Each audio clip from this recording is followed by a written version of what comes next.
कौन ऐसा है जो संसार में बड़ा पद मिल जाए और अभिमान ना आ जाए। यही रोग इनको भी लग गया। त्रिभुवनपति पद कुछ दिन तो ठीक से चला, इसके बाद मद जो है अपना प्रभाव दिखाने लगा। उनको लगा जब मैं देवराज पद का भोग कर रहा हूं तो फिर इनसे क्या। सभासदों को बुलाया, बड़े बड़े लोकपाल देवता सब उनकी सभा में बैठते। कहा पूर्व इंद्र की जो महारानी सची हैं मेरी सेवा में उपस्थित किया जाए, उनको आज्ञा दिया जाए। मेरी आज्ञा है मेरी सेवा में उपस्थित हो, क्योंकि जब देवराज पद का अधिकार मुझे प्राप्त है तो उनका भी। सची देवी आज रात्रि में मेरे महल में पधारे, मेरी आज्ञा सुना दी जाए। ये जब सची देवी से प्रार्थना की गई तो बहुत घबरा गई, दुखी हो गई। पातिव्रत धर्म से युक्त है, उनका तो आश्रय भगवान बृहस्पति जी हैं। वो अपने महल से निकली और बृहस्पति जी के चरणों में जाके कहा, गुरुदेव मैं आपकी शरण में हूं, आप मेरे पातिव्रत धर्म की रक्षा कीजिए। नहुष इस समय इंद्र पद में है और उसने ऐसी आज्ञा की है, और मैं अपने प्राणवल्लभ देवराज इंद्र के सिवा किसी भी पुरुष को पुरुष रूप से कभी देखा ही नहीं, स्वीकार ही नहीं किया।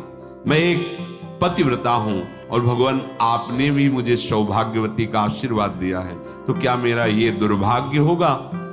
प्रभु आप मेरी रक्षा कीजिए। आपकी वाणी परम सत्य होती है। हे देवगुरु, आपने आज तक जो बोला कभी मिथ्या नहीं गया। आपका पूर्वोक्त वचन की सौभाग्यवती हो, वो मेरा सुरक्षित रहना चाहिए। बृहस्पति जी बहुत विचार मग्न हो गए कि इस समय उसके सामने जो जाएगा तो उसकी सारी सामर्थ्य से आधा बल उसे प्राप्त हो जाएगा। ठीक है, मैं विचार करता हूं, तुम नहुष से डरो मत, थोड़े दिनों में ही ये नष्ट हो जाएगा। जिसकी परिस्त्री गमन की वृत्ति है वो नष्ट हो जाएगा, उसे नष्ट करना नहीं पड़ता, वो अपने कर्म से ही नष्ट हो जाता है। सची देवी कि अब समय तो बहुत थोड़ा है, कभी फिर वो आदेश कर सकता है। वो रात्रि देवी की उपासना की। रात्रि देवी उपश्रुति नाम से प्रकट हुई। सची जी ने कहा, जा इंद्र पुनः छुप गए, मुझे ले चलो, मैं स्वयं उनसे बात करूंगी। उपश्रुति देवी, ये सब खाली नहीं कि दिन रात्रि, ये सब साक्षात हैं, ये भगवत स्वरूप है। इसीलिए किसी के पाप और पुण्य का हिसाब वहां करने के लिए वकील की जरूरत नहीं होती। जिस समय तो समय उपस्थित है, रात है या दिन वो उपस्थित है, जिस दिशा में वो उपस्थित है। तुम्हारा मन स्वयं आत्मस्वरूप से प्रभु, सब वहां किसी की सलाह की जरूरत नहीं, जो कर्म उसका उसी क्षण हिसाब। उपश्रुति देवी ध्यान में देखा कि इंद्र कहां हैं। देखो जल को स्तंभित करते हुए कमल नाल के अंदर छुपे बैठे हैं। उपश्रुति देवी को वहां उपस्थित देखकर इंद्र प्रसन्न हुए। अब आप आ गई तो कोई न कोई उपाय तो बताएंगे ही। उन्होंने कहा, इंद्रदेव तुम्हारा कल्याण हो, इंद्राणी का दुख देख करके मैं आई हुई हूं। तुम सब पर्वत वन पृथ्वी स्वर्गलोक सबका त्याग कर यहां जल में हो, और यहां इंद्राणी की क्या दशा हो रही तुम्हें पता है, बड़ा दुख भोग रही। तुम कमलनाल में सुरक्षित हो, पर आपको इंद्राणी को सुरक्षित करना चाहिए। देवराज इंद्र ने कहा कि इस समय मैं असमर्थ हूं। नहुष बहुत बड़ा बलवान है और कुचेष्टा पर उतारू है। तीनों लोगों में कोई ऐसा नहीं कि उसे सुधार सके। मैं इसमें क्या कर सकता हूं। वो पापपूर्ण विचार रख रहा है। उनका अपने आप को आप प्रकाश में लाइए, अपने तेज से आप देवताओं का जो शासन पद उसे स्वीकार कीजिए। इंद्र ने कहा, देवी इस समय पराक्रम मेरे में नहीं है, नहुष में है। देखो कितना बड़ा पद मिला, कितनी बड़ी कृपा मिली, चूक कैसे हो जाती है। इसीलिए जब तक भगवत आराधना में नहीं चित्त डूबता या भगवत आराधन संतों के शासन में नहीं रहता तो बड़े बड़े से चूक हो जाती है। इसीलिए चाहे शिव बिरंची सम होई, गुरु बिनु भव निधि तरह न कोई। तुम्हें गुप्त रूप से एक कार्य करना, मैं उपाय बता देता हूं। अब इंद्र जी उपाय बता रहे कि तुम नहुष के पास जाना, निर्भय रहना, और उससे कहना जगतपति हो तुम, तुम्हारा पूरा अधिकार है जगत पर। मैं देख रही हूं कि इंद्र समर्थ है, तो अब तुम ही इंद्र हो, तुम्हारा पूरा अधिकार। पर मैं ऐसा चाहती हूं कि आज तक जो कोई ऐसे वाहन पर न बैठा हो, ऐसे वाहन से तुम हमसे मिलने आओ। नहुष मुस्कुराया और कहा, मैं समझ नहीं पा रहा हूं तुम क्या कहना चाहती हो। बोले दिव्य पालकियों में मिलने आते हैं, कोई अपने वाहनों पे आते हैं। मेरी इच्छा है कि तुम मेरे लिए ऐसे वाहन पर आओ जैसे आज तक कोई न बैठा हो। तो तुम केवल इशारा कर दो, वैसे ही मैं आऊंगा। इंद्राणी बोली, आप मेरे पति हो सकते हो, पर मेरी अभिलाषा के अनुसार आओ। पहले के जो इंद्र थे ना, वो मेरे से मिलने जब आते थे तो ऐरावत हाथी पे आते थे, कोई हंस पे, कोई किसी पे। पर मेरी इच्छा है कि भगवान विष्णु तक जिस वाहन पे न बैठे हो, ऐसे वाहन पर बैठ कर आओ, क्योंकि आप तो बहुत बलवान हैं। प्रसन्न हो गया नहुष। बोलो तुम। बोले आज तक ऋषियों की पालकी में बैठ के कोई नहीं चला त्रिभुवन में। ये जो शब्द ऋषि हैं, ये पालकी पे हो और आप बैठ के आए, फिर मैं आपका स्वागत करूंगी। देवराज इंद्र ने बताया था ये ऐसा तुम करो, बस मैं आपको स्वीकार करती हूं।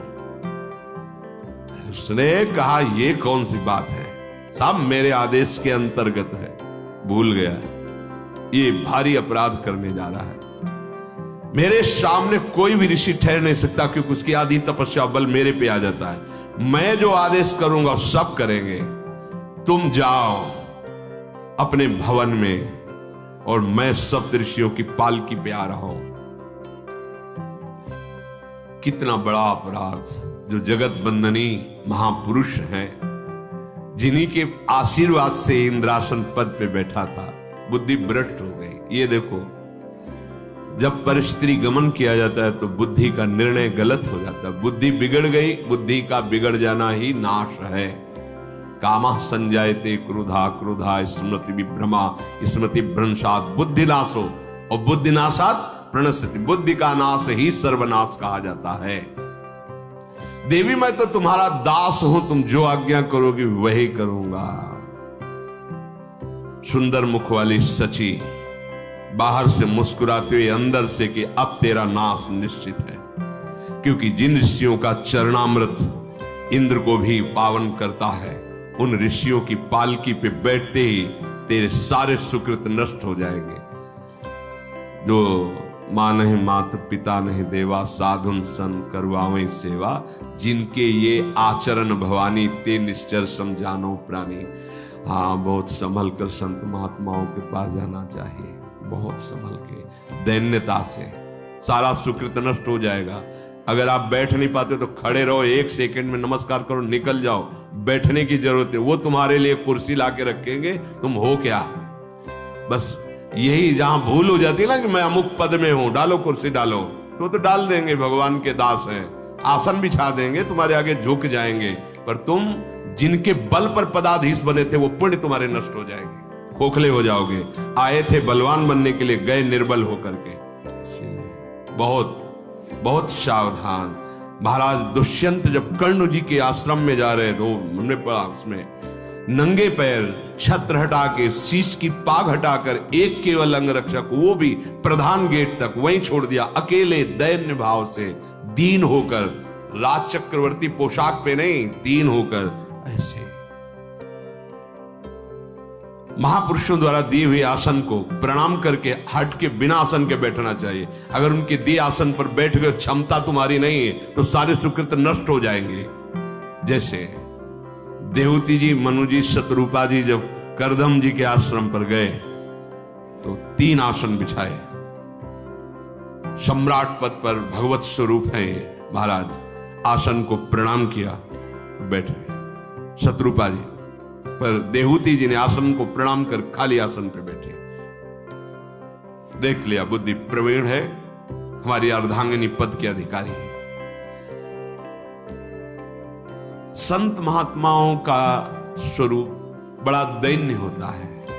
वहां यह सावधानी रखनी चाहिए कि उनके द्वारा कोई हमारी परिचर्या नहीं होनी चाहिए। हम गए हैं उनका कृपा प्रसाद लेने, अब वो खड़े हैं, आपको कुर्सी चाहिए, हाँ जी, अब वो विरक्त संत कुर्सी उठा के ला रहा है, आपको बैठा रहा है। आप ठीक है, आपका कमर ठीक नहीं, टांग ठीक नहीं, एक बार एक दर्शन की बस हम बैठ रहे हैं, हम सुन लेंगे यूट्यूब में, आपके सामने नहीं जा रहे हैं। या हम कष्ट से कि सीढ़ी में नीचे बैठ जाते, सुन लेते नहीं। अगर बैठने लायक हो बैठ जाओ, नहीं खड़े दर्शन करो, चले जाओ, जरूरत नहीं है। उनके द्वारा दी हुई सेवा तुम्हारे सुकृत नष्ट कर देगी। पर वो जब बुद्धि प्रवीण नहीं होती तो फंस जाती है। हम देखते हैं गुरुजनों के सामने आसन पे नहीं, आसन उनसे श्रेष्ठ हो, तप में भजन में, तो भी प्रणाम करके आसन को माथे से प्रणाम फिर बैठा जाता है। ऋषि मुनि संत महात्मा इनके पास उनके दिए हुए आसनों को हटा दिया जाता है, समेट के रख दिया। उनका तो स्वभाव सम्मान हम इसके योग्य नहीं। दैन्यता कमा के चले जाओगे, लेके चले जाओ, नहीं तो गंवा के चले जाओगे। यही देवराज इंद्र ने विचार करके कहा, जाओ सप्तऋषियों की पालकी में वो आए, ऐसे उसको प्रेरणा करो। अब इसने आज्ञा की, जिसमें बड़े बड़े महापुरुष हैं, पूरी सृष्टि का संचालन उनके तप से होता है। बृहस्पति जी के घर पे इंद्राणी और दुष्टात्मा नहुष तो एकदम बावरा हो गया, समझ ही नहीं पाया कि मेरे नाश की बात हो रही है। बहुत होश में रहना चाहिए। फोन कर दिया, गाड़ी भेजो, आ रहे हैं, उनके लिए VIP व्यवस्था, खान, ये तुम्हारा पतन करवा देगा। एक जगह तो अहंकार नष्ट होना चाहिए तुम्हारा। संत गुरुदेव के सामने तो तुम्हारा अहंकार नष्ट, कोई पदवी तुम्हारी नहीं। अगर पद में देखो तो अखिल कोटि ब्रह्मांडों के स्वामी का दासत्व पद है, वो परम पद पे आरूढ़ महापुरुष। तुम्हारा पद क्या है? 4 दिन की चांदनी फिर अंधेरी रात, कर लो मनमानी।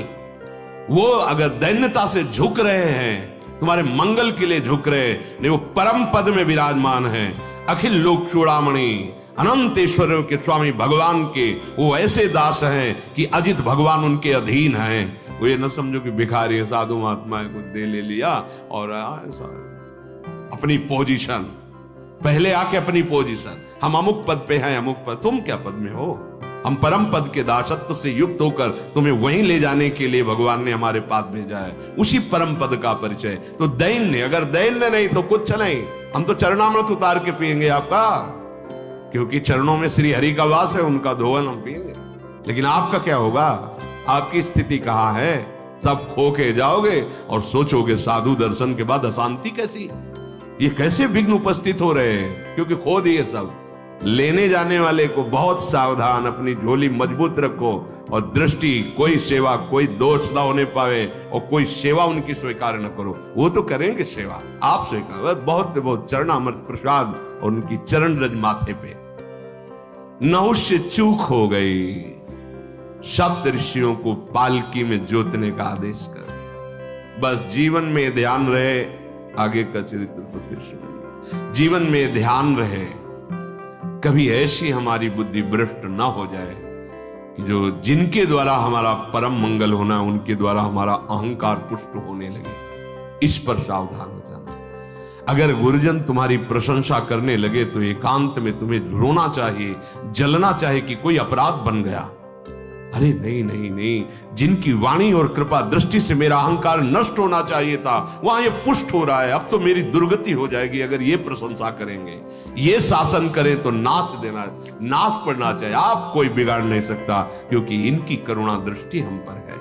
हम लोग संत गुरुजनों से अनुकूलता चाहते हैं, हम अपनी दृष्टि के अनुसार चलाना चाहते हैं। हमसे ऐसे मिलो, हमसे बात करो, हमसे ऐसे नहीं।